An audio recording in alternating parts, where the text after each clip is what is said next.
Life is not easy. It is not. Don't try to make it that way. Life's not fair. It never was. It isn't now, and it won't ever be. Do not fall into the trap, the entitlement trap, of feeling like you're a victim. You are not. Get over it and get on with it. So the question that we got to ask ourselves is, what success is to us? What success is to you? Is it more money? That's fine. I got nothing against money. Maybe it's a healthy family. Maybe it's a happy marriage. Maybe it's to help others, to be famous, to be spiritually sound, leave the world a little bit better place than you found it.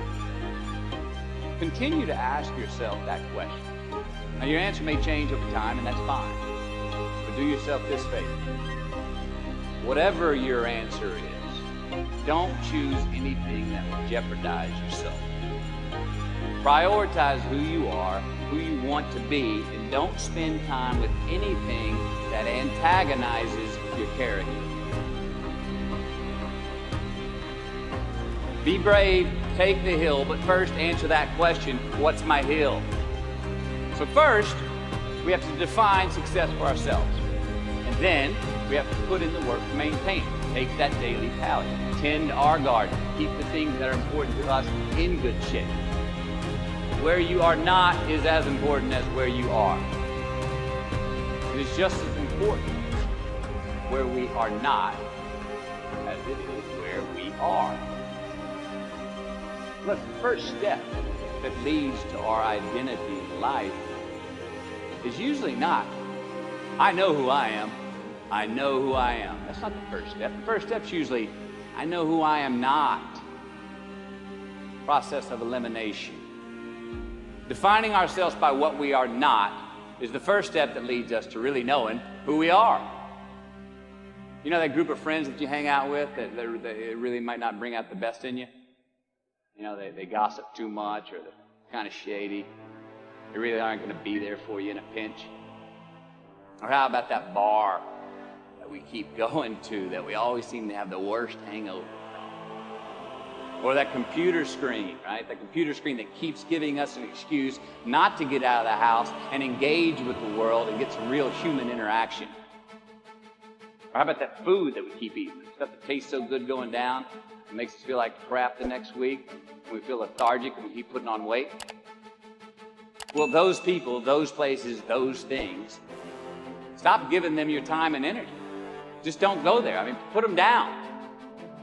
And when you do this, when you do put them down, you quit going there, and you quit giving them your time, you inadvertently find yourself spending more time and in more places that are healthy for you, that bring you more joy. Why? Because you just eliminated the who's, the where's, the what's, and the when's that were keeping you from your identity.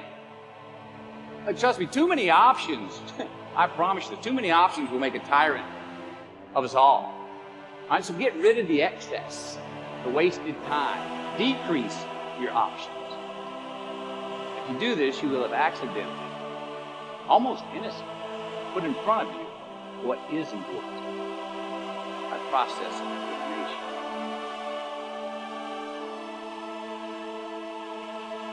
Knowing who we are is hard. It's hard. Give yourself a break. Eliminate who you are not first. You're going to find yourself where you need to be. Instead of creating outcomes that take from us, let's create more outcomes that pay us back, fill us up, keep your fire lit, turn you on for the most amount of time in your future. We try our best, we don't always do it. Well, architecture is a verb as well. Since we are the architect of our own lives, let's study the habits, the practices, the routines that we have that lead to and feed our success.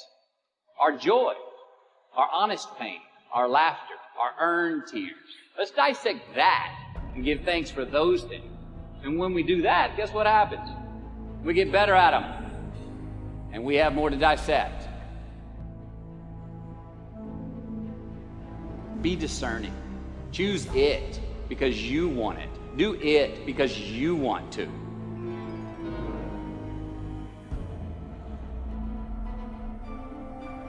We're going to make mistakes. You got to own them. Then you got to make amends. And then you got to move on. Guilt and regret kills many a man before their time. So turn the page. Get off the ride. You are the author of the book of your life.